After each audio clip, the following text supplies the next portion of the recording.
Hello, it's Nikki Cottom. This is the last Tidbit Tuesday of April, which is Easter month. And this whole month, I have wanted to show my gratitude to God and Jesus and talk a little bit more about the essential oils found in the Bible. And as I have talked about, Jesus Christ created this earth. He put on the earth plants and everything we need for our survival, our medicine, our hygiene, our homes, our clothing, everything we need.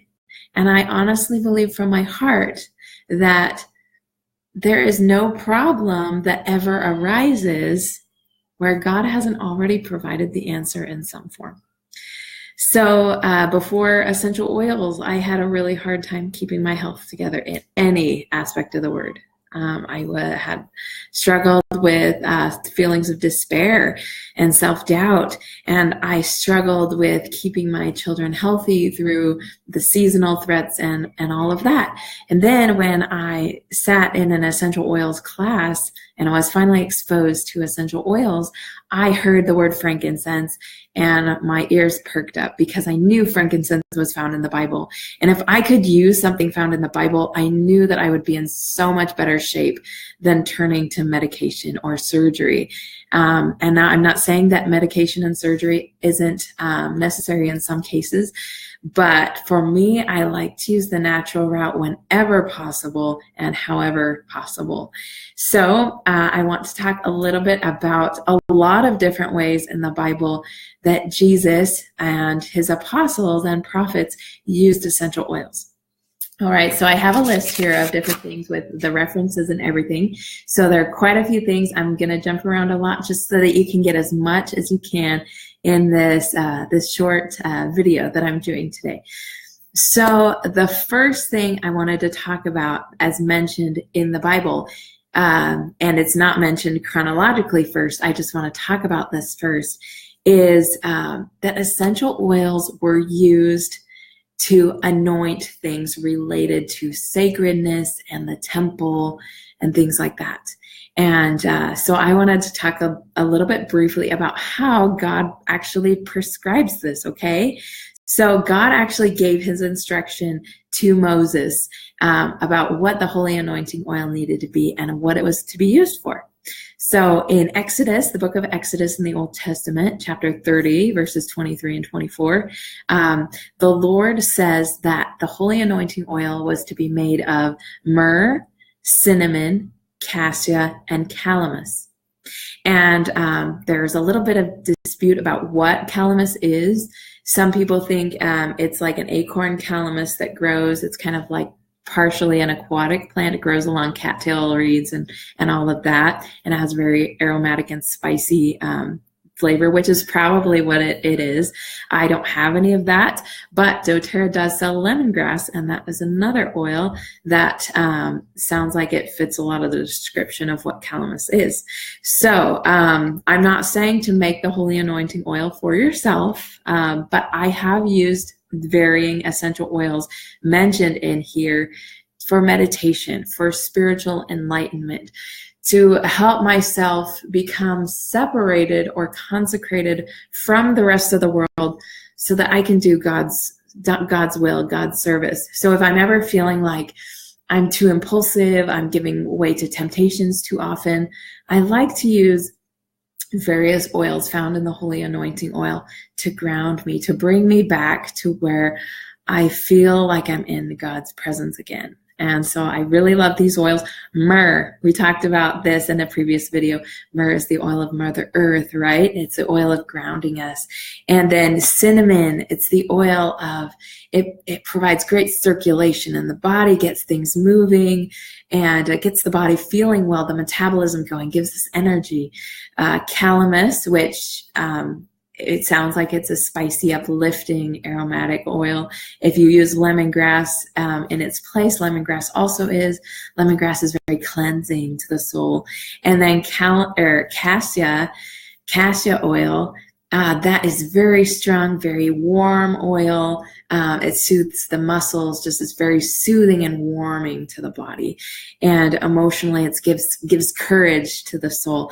So I love this blend. In fact, I've never made it with calamus, obviously, because I don't have calamus, but I do use, sometimes make a combination of myrrh and cinnamon and cassia just to kind of bring myself back into spiritual, divinity and grace, just to help my brain refocus on God, really get back into a place where I'm connected with him.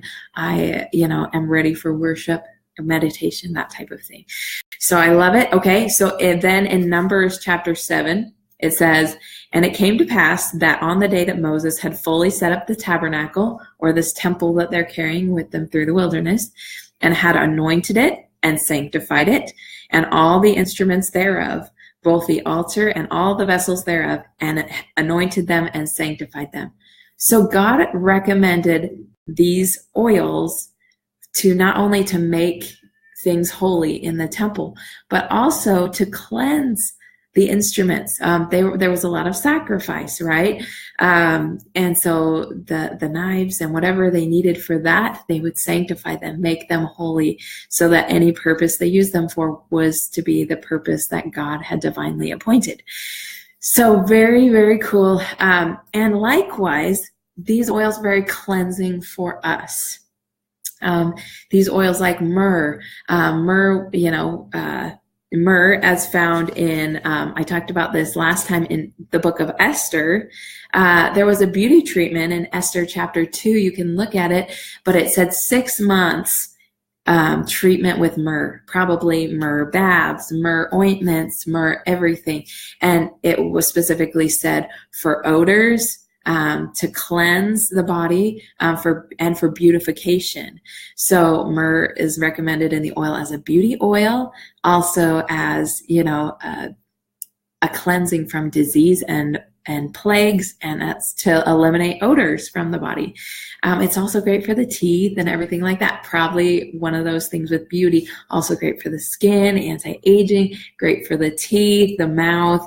You could even brush your teeth with it if you needed to, gargle with it.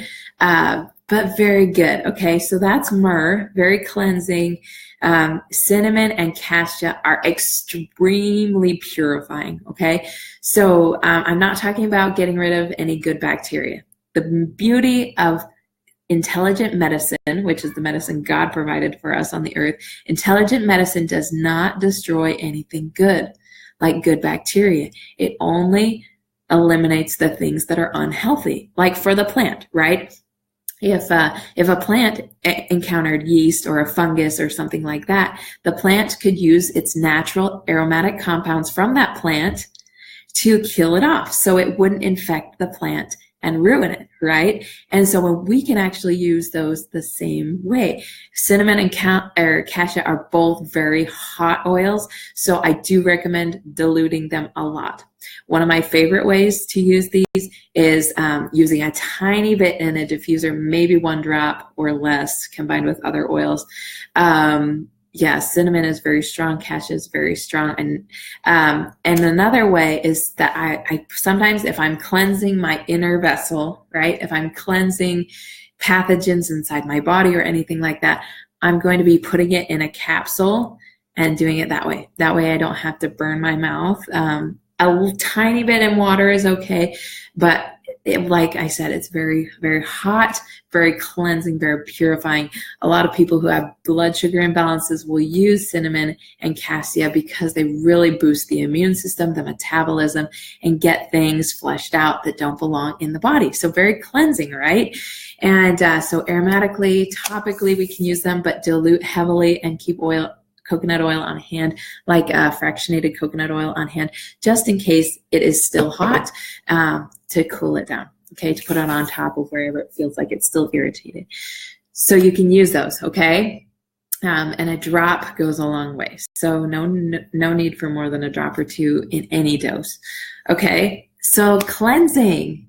God gave us instructions for cleansing, for hygiene, right? Specifically with the holy anointing oil. But he said these are cleansing oils, right? For sanctification, to purify these things. All right. So the next one I wanted to talk about is also in that beauty category. And this is cleansing the body of serious health issues in the skin. So for example, in this scripture in Leviticus chapter 14, verses 4 through 7, it says, and I'm going to skip 5 and 6, but part of this regiment, what would happen is if somebody was found in this camp of Israel in Moses' day to have leprosy or some sort of very intense skin condition, something that just wouldn't go away after a few days, something that was prolonged, this person was suffering, it was contagious, anything like that, right? A very serious health condition in the skin. All right, so if somebody had this condition, they were taken before the priests of the camp, and these priests, who were the ones who were working with the essential oils, they were the doctors, they were the physicians, and they also, had divine instruction from God as well. Hi, Tanya. Thanks for joining us. They had divine instructions from God as well to help cleanse plagues and that type of thing. So here's verse 1. And the Lord spake unto Moses, saying, This shall be the law of the leper in the land of in the day of his cleansing. He shall be brought unto the priest, and the priest shall go forth out of the camp, and because they didn't want him contaminating everyone else, and the priest shall look and behold if the plague of leprosy be healed in the leper. Okay, so he looks to see, is this really a problem or not? And then the priest shall command to take for him that is to be cleansed cedar wood, okay, and scarlet. This scarlet represents God's grace or God's atonement in behalf of this person. And also a sacrifice was part of this regimen as well. And hyssop as well. So we have cedar wood, hyssop, and hyssop, doTERRA doesn't have an oil for it, but it's kind of like has a lot of the same properties between lavender and rosemary, which are both phenomenal for the skin and cleansing and purifying. So I'll read that again.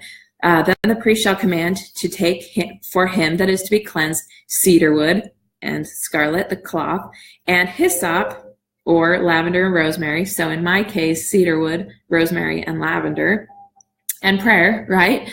And shall sprinkle upon him that is to be cleansed from leprosy 7 times. So 7 applications, right?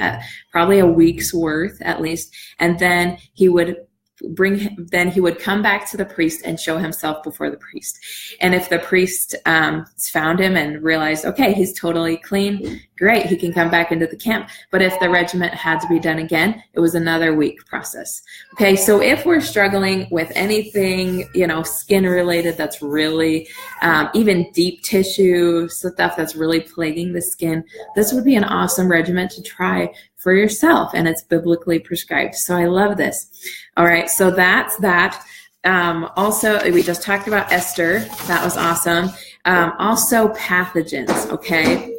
We're talking plagues. We're talking serious business, okay? Back then, they used to have plagues that were plagues of the skin, plagues of the respiratory system, plagues of the gut, plagues that could kill somebody, like serious infection here, okay? And here's a story from the book of Numbers in the Old Testament, chapter 16, verses 46 through 50. And this is when a plague, because of wickedness, because these people had made bad choices in Camp Israel, there was a plague, okay? And this plague was killing people left and right in the camp. And in verse 46, it says, And Moses said unto Aaron, Take a censer, or a type of diffuser, and put fire therein, so they would burn the incense. In our case, we can just diffuse the oil, and put fire thereon from the altar, and put on incense, frankincense, okay? And go quickly unto the congregation and make an atonement for them, or stand between the living and the dead. For there is wrath gone out from the Lord, the plague is begun. And Aaron took as Moses commanded, and ran in the midst of the congregation, and behold, the plague was begun from among the people. And he put on incense and made an atonement for the people. And he stood between the dead and the living, and the plague was stayed. The plague completely stopped in its tracks. Okay, this is my grace of God oil. This is frankincense we're talking about. Serious business when it comes to really cleansing the air, airborne pathogens. Here we are cleansing the air and all the air between us, right? Or the people who were involved in this, Camp Israel where the plague was going on. So, as a diffusing method, he stood between those who were dead so the plague wouldn't come across to them and the living. And the plague was stayed. There was no more plague. So isn't this amazing how using frankincense was so powerful? Obviously, God's grace had something to do with it too, right? It wasn't probably 100% the frankincense, but the properties of frankincense are so powerful, very anti-pathogenic, very good for the immune system, and all of that support. So I'm just so excited to be able to talk about frankincense in this right now. So I'm going to be back in a second.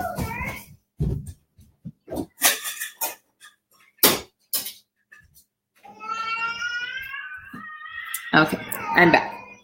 So that is such a cool story about frankincense. And likewise, whenever we have an issue going on with my family, we like to diffuse essential oils. A lot of the ones found in the Bible, right? The On Guard, the doTERRA On Guard has cinnamon in it, and clove and other ones great for the immune system, rosemary. And but frankincense is also powerful. And sometimes we overlook the powers of diffusing frankincense. But not only does physically it help cleanse the air and help our respiratory system, and if some lands on our skin, that's wonderful for the skin, right? But not only does it do that, it also boosts our mindset so that we connect with God. And that's where it's such a strong healing dimension, is you need to connect with God. You can't just diffuse frankincense and say, woe is me, and hope to get well. No, you need to accompany this healing process, this diffusion, with prayer, with allowing these oils to remind you that God is mindful of your situation, and to remind you constantly so your energy can be lifted, so your immune system can be lifted, so you can truly reach up to God and feel his grace empowering you and healing you from the inside out. Okay, so I love frankincense. Now, and I did a video on this too, so if you haven't watched it, go back and watch it. So also I wanted to talk about spiritual wisdom, okay? And going off of this frankincense a little bit, in Proverbs in the Old Testament, chapter 21, verse 20, it says, there is treasure to be desired and oil, which is just like treasure, in the dwelling of the wise. Now, the dwelling of the wise likely refers to the part of the world where the magi, the wise men, came and brought baby Jesus gifts, right? And we know that they brought him frankincense and myrrh. And frankincense and myrrh were some of the most treasured essential oils or resins in the entire planet, and worth more than their weight in gold, oftentimes very, very treasured. And I like that it puts the word wise in here, because I honestly feel like with frankincense and myrrh, if you have myrrh connecting you with the ground, with Mother Earth, feeling this divine strength coming up from the earth God's created for you, these plants that support you, you're feeling that support. And then you use frankincense, which helps connect you with the divine, with God. You're very balanced. You can be wise. You can think clearly. Your energy can be balanced, right? You can feel both grounded and uplifted at the same time. And that can very much cause your energy to balance out and cause you to feel very mindful and aware of the important aspects going on in your life, your mindset and all of that. So I love that. So I like using essential oils for wisdom. I obviously need help. I'm mortal. I have my own struggles. I have my own issues. But I love essential oils because they're powerful at helping us feel connected to God and to the earth and helping us feel balanced. Okay, so it's wisdom. Love using it. I like putting myrrh either on my feet or around my belly button or on my tailbone just to kind of pull me down to the earth. And then I like putting frankincense somewhere on my head, sometimes on my neck, my forehead, my top of my head, sometimes my heart to get my heart in the right place spiritually. I also put it anywhere I have an issue that I want God's help in addressing. For example, if I'm having a lot of issues in my stomach or a lot of pain in my knee or something like that, I will put the oil there as my way of saying, this is me, God, putting forth the effort. I know this is your grace of God oil. So if it's meant for you that I am healed, then I am doing this for that. I'm showing that I'm working toward this. And I may do this every single day. And either I find that I am healed of that issue, or I understand God's will in what I'm dealing with. So it may be that God is trying to teach me patience, and I learn patience and he allows me to heal. Sometimes God is teaching me long suffering. And so he says, okay, I get it that you're doing your work. Now here's my answer. This is what I'm trying to have you learn.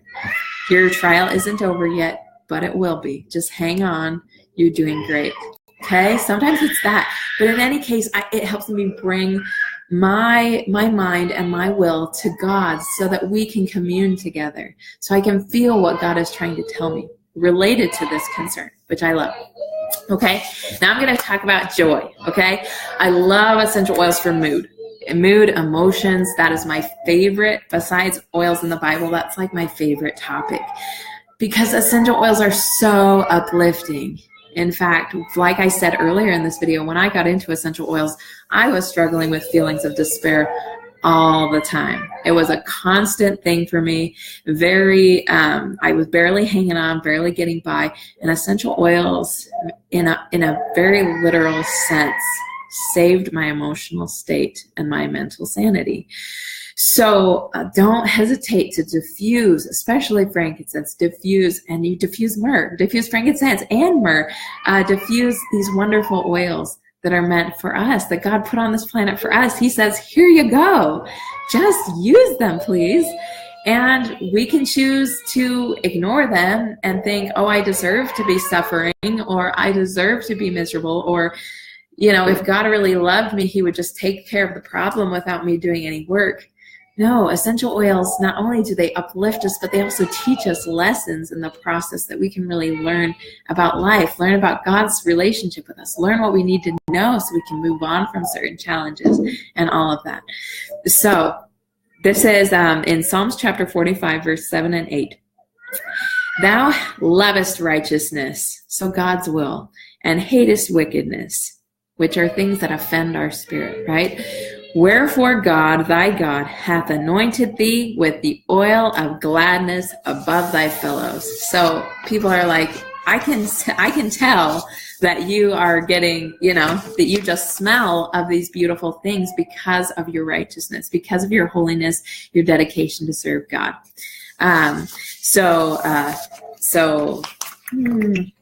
Okay, hath anointed thee with the oil of gladness above thy fellows. All thy garments smell of myrrh and aloes and cassia out of the ivory places whereby they have made thee glad. Okay, so let's talk about this.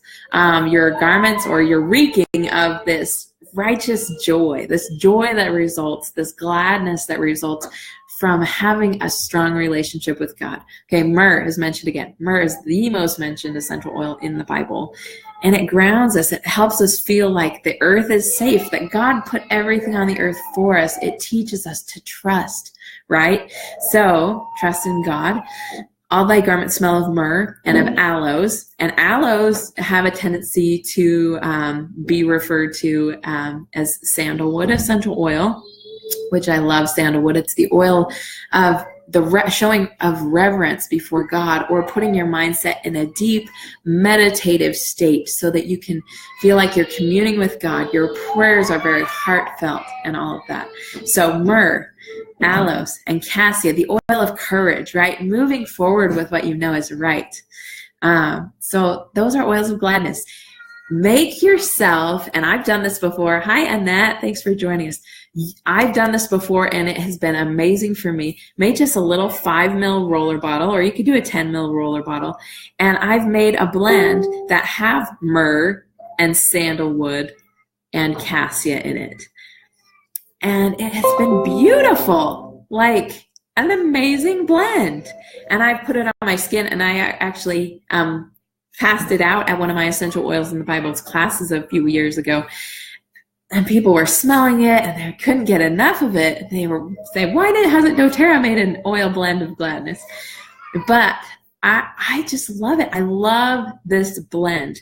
You have the myrrh of trusting in the earth, trusting in the energy you pick up from the earth, trusting in God and what he's given to us through the earth.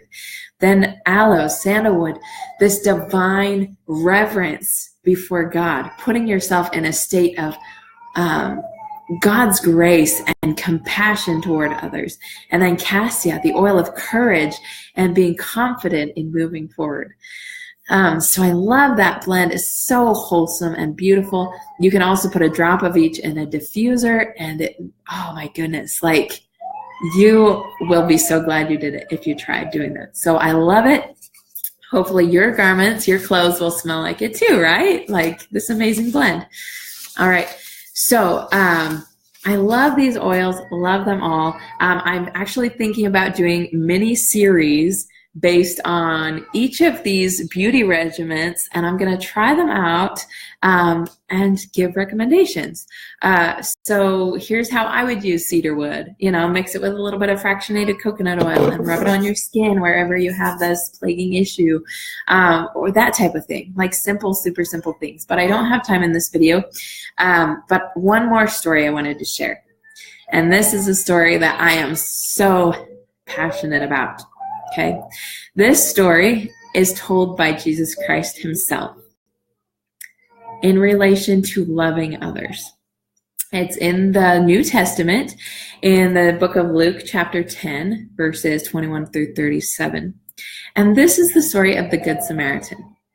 Okay, yes, the Good Samaritan used essential oils. Yeah, it's pretty exciting, huh? So here's the story about the Good Samaritan. All right, but here's how it got to this point. So, behold, a certain lawyer stood up and tempted Jesus, saying, Master, what shall I do to inherit eternal life? And he said unto him, What is written in the law? How readest thou?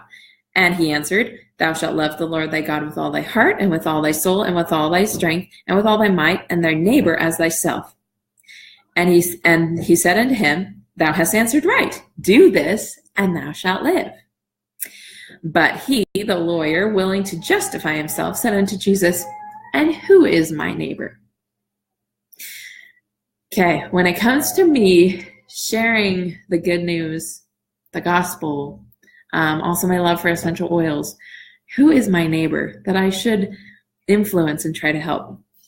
And Jesus said unto him, and he tells this parable, a certain man went down from Jerusalem to Jericho, this very dangerous road that very few people made in a direct stretch, because it was known to be a very crime-ridden area. And so he traveled and fell among thieves, which stripped him of his raiment and wounded him and departed, leaving him half dead. And by chance there came down a priest that way. And the priests, these are people who are holy, set apart to do good, to do holy things, to help do God's will upon the earth, right? And this priest, when he saw him, he passed on the other side. And probably the reason for this wasn't because he wasn't compassionate, but because if you touched somebody who was bleeding or whatnot, that was considered an unclean act. And this priest was likely on his way to the temple and didn't want to contaminate himself and have to go through this long ritual. And he probably wouldn't even be able to worship in the temple. And it would totally ruin his week, his plans, and everything. Okay, so that's probably why. He probably had some compassion, but he wasn't necessarily willing to put his entire life off for up to a week for this cleansing process to help this man, okay? So not necessarily a bad guy, just he had an agenda. All right, and likewise a Levite, okay? Levites were the ones who, the tribe of Levi were those who offered the sacrifices, okay? So they also needed to keep themselves clean, right? And a Levite, when he was at the place, came up and looked upon him and passed on him on the other side. Okay, but a certain Samaritan, and this is the interesting thing about a Samaritan. Samaritans were outcasts, Okay, Samaritans had no dealings with the tribe of Judah, because Samaritans, after the Babylonian captivity, the Samaritans actually intermarried with other people, with other tribes, and and Gentiles and unholy, tribal, people. So they were considered unholy, and they didn't have any dealings with them. They didn't want to profane, blaspheme or profane themselves by communicating and corresponding and trading with these people. They didn't want anything like that. They wanted to keep their race pure, right? Not that this was all part of the culture before Christ, which is probably why Christ needed to come and set things straight, right? He did set things straight about that. But in the meantime, a Samaritan, as he journeyed, came where he was, this man laying on the ground. And when he saw him, he had compassion on him. And he went to him and bound up his wounds, pouring in his wounds oil and wine. Now, wine, obviously, because it was purifying and also could help, he gave him wine to help numb, the pain. Also oil, right? Likely myrrh. Myrrh was the most common essential oil. Likely myrrh was put on his wounds. Myrrh also is like a liquid Band-Aid. It helps stop the bleeding. It helps nourish the skin. It helps somebody feel nourished and nurtured. Okay? So he put his own wine, his own oil in this man, and set him on his own beast and brought him to an inn and took care of him. So here he is using his own means. These are enemies in all senses of the word, except they didn't really fight. They just didn't want anything to do with each other. This man, who was an outcast, went to this person, helped him, put his own medicine, his own essential oils on him, his own wine or other special treatments to put him on his own beast, took him to an inn, paid for his care there at the inn. And on the morrow, when he departed, he took out 2 pence and gave them to the host of the inn, and said unto him, Take care of him, and whatsoever thou spendest more, when I come again, I will repay thee. Now at the end of this parable, Jesus said, Now which of these, thinkest thou, was the neighbor unto him that fell upon the thieves? And this is Jesus talking to the lawyer. He says, Who's the neighbor in this case? And then the lawyer said unto him, He that sheweth mercy on him. And Jesus said unto him, Go and do thou likewise. Now this is a very powerful story to me, because first of all, sometimes in our wishes to help people, we sometimes feel like an outcast. Okay. When I first started sharing essential oils with people, some people thought I was crazy. Some people thought I was a hippie. Some people thought I just hated Western medicine. Some people thought, I was a witch doctor. All those things, right? But that didn't matter to me. Like this Samaritan, it didn't matter who this man was. He needed help. And so I just pray that I can be that person that God can trust, that when he puts people in my path who need to be nourished, who need to be comforted, that God trusts. You have oils. Use them for this person. You have special ways of healing. Use those to help this person. And so I have such a strong testimony that is what God wants us to do. And essential oils help so much because God has already ordained these oils for the use of healing, right? And then my last verse, this is a short one, in Mark chapter 6, verse 16.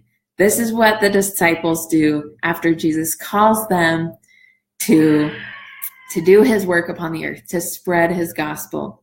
In verse 13, and they went out and they cast out many devils and anointed many that were sick and healed them. Okay? They went out with their own essential oils and healed people, right? Who is your neighbor? Those who you are willing to serve and help, right? Everyone technically should be, but it's just such a beautiful message. So I feel like one of my callings in life is to go out and anoint people or help heal people with essential oils. So, so sorry this video is super long, But I love this, how it all ties together. God wants us to use these oils for people. There's so many people struggling, so many people like this man who was left on the roadside, injured and left alone without anything. People need our help. People need our help knowing about Jesus. People need our help healing. And essential oils are God's prescribed way of doing that. And so I just love having these beautiful gifts. I pray and thank God on a very regular basis that I have these oils, and for all the little and big miracles that happen in my own life and others' lives as a result of me using them. So I hope this has been helpful. Share this video with whoever you feel like needs to hear it. Feel free to go back and rewatch. Thanks so much for joining me. Have a wonderful Tidbit Tuesday. Let me know any questions you have. I love you. Have a wonderful day. Thanks.